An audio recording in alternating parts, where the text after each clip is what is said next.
ਵਾਸੀ ਇਸ ਗੱਲ ਦਾ ਇੰਤਜ਼ਾਰ ਕਰ ਰਹੇ ਹਨ ਕਿ ਇਲੈਕਸ਼ਨਜ਼ ਕੈਨੇਡਾ ਵੱਲੋਂ ਫੈਡਰਲ ਚੋਣਾਂ ਦਾ ਐਲਾਨ ਕਦੋਂ ਕੀਤਾ ਜਾਵੇਗਾ। ਜੂਨ ਮਹੀਨੇ ਕੈਨੇਡਾ ਦੇ ਚੀਫ ਇਲੈਕਟਰਲ ਆਫੀਸਰ ਦੇ ਵੱਲੋਂ ਕਿਹਾ ਗਿਆ ਕਿ ਉਹ ਕੈਨੇਡਾ ਦੇ ਵਿੱਚ ਕਿਸੇ ਵੀ ਵੇਲੇ ਚੋਣਾਂ ਕਰਵਾਉਣ ਦੇ ਵਾਸਤੇ ਤਿਆਰ ਹਨ। ਇਸ ਵਾਸਤੇ ਫੈਡਰਲ ਸਰਕਾਰ ਨੂੰ ਬਿੱਲ C-19 ਪਾਸ ਕਰਾਉਣ ਦੀ ਵੀ ਜ਼ਰੂਰਤ ਨਹੀਂ ਹੈ। ਜਾਣਕਾਰੀ ਦੇ ਮੁਤਾਬਕ ਪਿਛਲੀਆਂ ਚੋਣਾਂ ਦੇ ਵਿੱਚੋਂ 18.3 ਮਿਲੀਅਨ ਬੈਲਟਸ ਜੋ ਕਾਸਟ ਹੋਏ, ਉਨ੍ਹਾਂ ਵਿੱਚੋਂ 55,000 ਮੇਲ ਦੇ ਰਾਹੀਂ ਪਾਏ ਗਏ। ਹੁਣ ਪੈਂਡੈਮਿਕ ਦੇ ਦੌਰਾਨ ਇਹ ਅੰਕੜਾ ਵੱਧ ਹੋ ਸਕਦਾ ਹੈ। ਨਿਕ ਨੈਨੋਜ਼ ਵੱਲੋਂ ਇਸ ਬਾਰੇ ਜਾਣਕਾਰੀ ਸਾਂਝੀ ਕੀਤੀ ਗਈ ਹੈ, ਜਿੱਥੇ ਉਨ੍ਹਾਂ ਨੇ ਦੱਸਿਆ ਕਿ ਉਨ੍ਹਾਂ ਵੱਲੋਂ ਹਾਲ ਹੀ ਦੇ ਵਿੱਚ ਇੱਕ ਸਰਵੇ ਕਰਵਾਇਆ ਗਿਆ, ਜਿਸ ਦੇ ਵਿੱਚ ਕੈਨੇਡਾ ਵਾਸੀਆਂ ਨੂੰ ਇਹ ਪੁੱਛਿਆ ਗਿਆ ਕਿ ਉਹ ਮੇਲ ਦੇ ਰਾਹੀਂ ਵੋਟ ਪਾਉਣ ਦੇ ਵਿੱਚ ਇੰਟਰਸਟਿਡ ਹਨ ਜਾਂ ਫਿਰ ਨਹੀਂ। ਇਸ ਸਰਵੇ ਦੇ ਵਿੱਚ ਪਤਾ ਚੱਲਿਆ ਹੈ ਕਿ 37% ਕੈਨੇਡੀਅਨਸ ਮੇਲ ਦੇ ਰਾਹੀਂ ਵੋਟ ਪਾਉਣਾ ਚਾਹੁੰਦੇ ਨੇ, ਜਿਸ ਦਾ ਮਤਲਬ ਹੈ ਕਿ ਇਲੈਕਸ਼ਨਜ਼ ਕੈਨੇਡਾ ਨੂੰ ਮੇਲ ਦੇ ਰਾਹੀਂ ਹਜ਼ਾਰਾਂ ਨਹੀਂ ਬਲਕਿ ਮਿਲੀਅਨ ਵੋਟਸ ਗਿਣਨੀਆਂ ਪੈਣਗੀਆਂ। ਇਸ ਵਾਸਤੇ ਹੁਣ ਤਿਆਰੀ ਕੀਤੀ ਜਾ ਰਹੀ ਹੈ।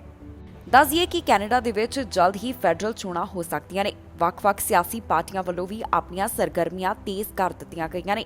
ਇਲੈਕਸ਼ਨਜ਼ ਕੈਨੇਡਾ ਵੱਲੋਂ ਵੀ ਇਸ ਬਾਰੇ ਜਾਣਕਾਰੀ ਸਮੇਂ-ਸਮੇਂ ਦੇ ਉੱਪਰ ਸਾਂਝੀ ਕੀਤੀ ਜਾ ਰਹੀ ਹੈ। ਮਾਮਲਾ ਸਾਊਥ ਸਰੀ ਤੋਂ ਸਾਹਮਣੇ ਆਇਆ, ਜਿੱਥੇ 32 ਐਵਨਿਊ ਦੀ ਕੰਸਟਰਕਸ਼ਨ ਸਾਈਟ ਦੇ ਉੱਪਰ ਅੱਗ ਲੱਗੀ। ਇਸ ਮਾਮਲੇ ਸੰਬੰਧੀ ਫੇਸਬੁੱਕ ਦੇ ਉੱਪਰ ਕੁਝ ਤਸਵੀਰਾਂ ਸਾਂਝੀਆਂ ਕੀਤੀਆਂ ਜਾ ਰਹੀਆਂ ਨੇ, ਜਿਸ ਦੇ ਵਿੱਚ ਦੇਖਿਆ ਜਾ ਸਕਦਾ ਹੈ ਕਿ ਇਸ ਖੇਤਰ ਦੇ ਵਿੱਚ ਕਿਸ ਤਰ੍ਹਾਂ ਅੱਗ ਲੱਗੀ ਹੋਈ ਹੈ। ਇਹ ਮਾਮਲਾ 192 ਸਟਰੀਟ ਅਤੇ 32 ਐਵਨਿਊ ਤੋਂ ਸਾਹਮਣੇ ਆਇਆ। ਸਰੀ ਫਾਇਰ ਸਰਵਿਸਿਜ਼ ਦਾ ਕਹਿਣਾ ਹੈ ਕਿ ਉਹ ਅਜੇ ਇਸ ਬਾਰੇ ਵਧੇਰੇ ਜਾਣਕਾਰੀ ਸਾਂਝੀ ਨਹੀਂ ਕਰ ਸਕਦੇ। ਸੋਸ਼ਲ ਮੀਡੀਆ ਦੇ ਰਾਹੀਂ ਇਸ ਬਾਰੇ ਜੋ ਹੋਰ ਜਾਣਕਾਰੀ ਸਾਹਮਣੇ ਆਈ ਹੈ, ਉਸ ਦੇ ਮੁਤਾਬਕ ਇਸ ਘਟਨਾ ਦੇ ਵਿੱਚ ਕਿਸੇ ਤਰ੍ਹਾਂ ਦੇ ਵੀ ਜਾਨੀ ਨੁਕਸਾਨ ਤੋਂ ਬਚਾ ਰਿਹਾ। ਫਾਇਰ ਕ੍ਰਿਊ ਨੂੰ ਇਸ ਘਟਨਾ ਦੇ ਬਾਰੇ ਵਿੱਚ ਸਵੇਰੇ 10:30 ਵਜੇ ਦੇ ਕਰੀਬ ਜਾਣਕਾਰੀ ਮਿਲੀ, ਜਿਸ ਤੋਂ ਬਾਅਦ ਉਹ ਘਟਨਾ ਵਾਲੀ ਥਾਂ ਦੇ ਉੱਪਰ ਪਹੁੰਚੇ।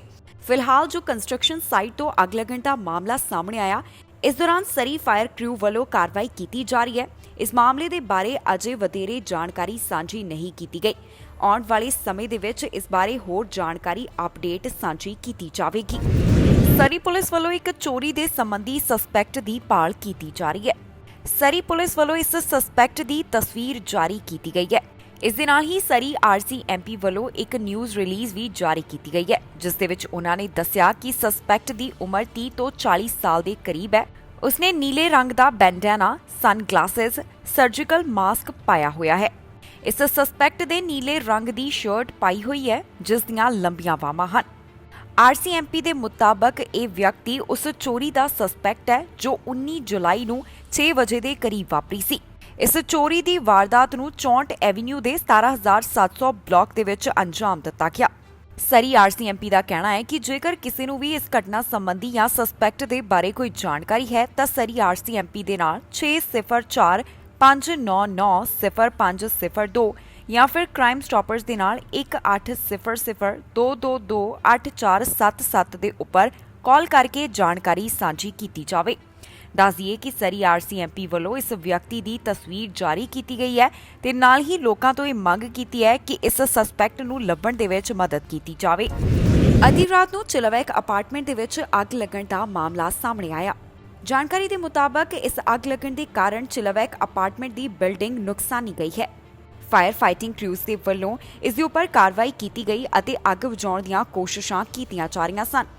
ਇਸ ਦੌਰਾਨ ਬਿਲਡਿੰਗ ਦੇ ਹੇਠਾਂ ਰਹਿਣ ਵਾਲੇ ਵਿਅਕਤੀ ਵੱਲੋਂ ਇਸ ਬਾਰੇ ਜਾਣਕਾਰੀ ਸਾਂਝੀ ਕੀਤੀ ਗਈ ਹੈ, ਜਿੱਥੇ ਉਹਨਾਂ ਨੇ ਦੱਸਿਆ ਕਿ ਉਹ ਰਾਤ 1 ਵਜੇ ਦੇ ਕਰੀਬ ਜਦੋਂ ਉੱਠੀ ਤਾਂ ਉਹਨੇ ਦੇਖਿਆ ਕਿ ਲੋਕਾਂ ਦੇ ਚਿল্ਲਾਉਣ ਦੀਆਂ ਆਵਾਜ਼ਾਂ ਆ ਰਹੀਆਂ ਸਨ।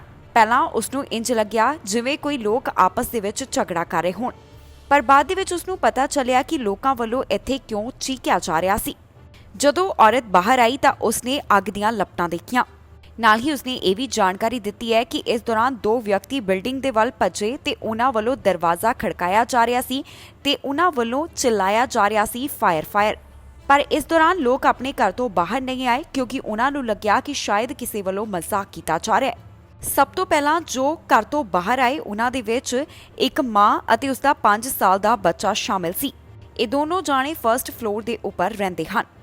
ਹੈਮਿਲਟਨ ਨੇ ਦੱਸਿਆ ਹੈ ਕਿ ਉਸਦਾ ਬੱਚਾ ਕਹਿ ਰਿਹਾ ਸੀ ਕਿ ਉਹ ਆਪਣੇ ਸਾਰੇ ਖਿਡੌਣੇ ਗਵਾ ਦੇਵੇਗਾ। ਇਸ ਘਟਨਾ ਨੂੰ ਉਹਨਾਂ ਨੇ ਕਾਫੀ ਜ਼ਿਆਦਾ ਭਿਆਨਕ ਦੱਸਿਆ।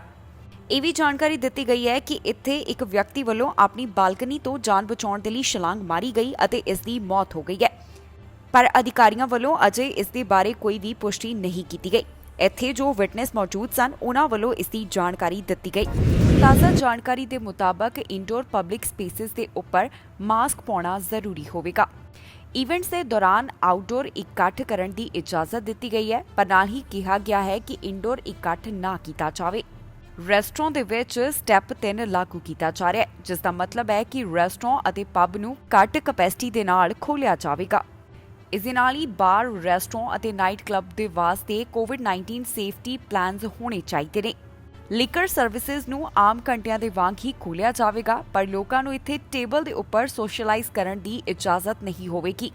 ਇਸ ਦੇ ਨਾਲ ਹੀ ਹੁਣ ਇਨ੍ਹਾਂ ਖੇਤਰਾਂ ਦੇ ਵਿੱਚ ਕੋਵਿਡ-19 ਵੈਕਸੀਨ ਦੀ ਦੂਸਰੀ ਡੋਜ਼ ਦੇ ਵਿਚਕਾਰ ਦੇ ਸਮੇਂ ਨੂੰ ਘੱਟ ਕਰਕੇ 4 ਹਫ਼ਤਿਆਂ ਤੇ ਕਰ ਦਿੱਤਾ ਗਿਆ, ਜਿਸ ਦਾ ਮਕਸਦ ਹੈ ਕਿ ਜਲਦ ਤੋਂ ਜਲਦ ਹਰ ਕਿਸੇ ਨੂੰ ਕੋਵਿਡ-19 ਵੈਕਸੀਨ ਦੀ ਦੂਸਰੀ ਡੋਜ਼ ਲਗਾਈ ਜਾ ਸਕੇ।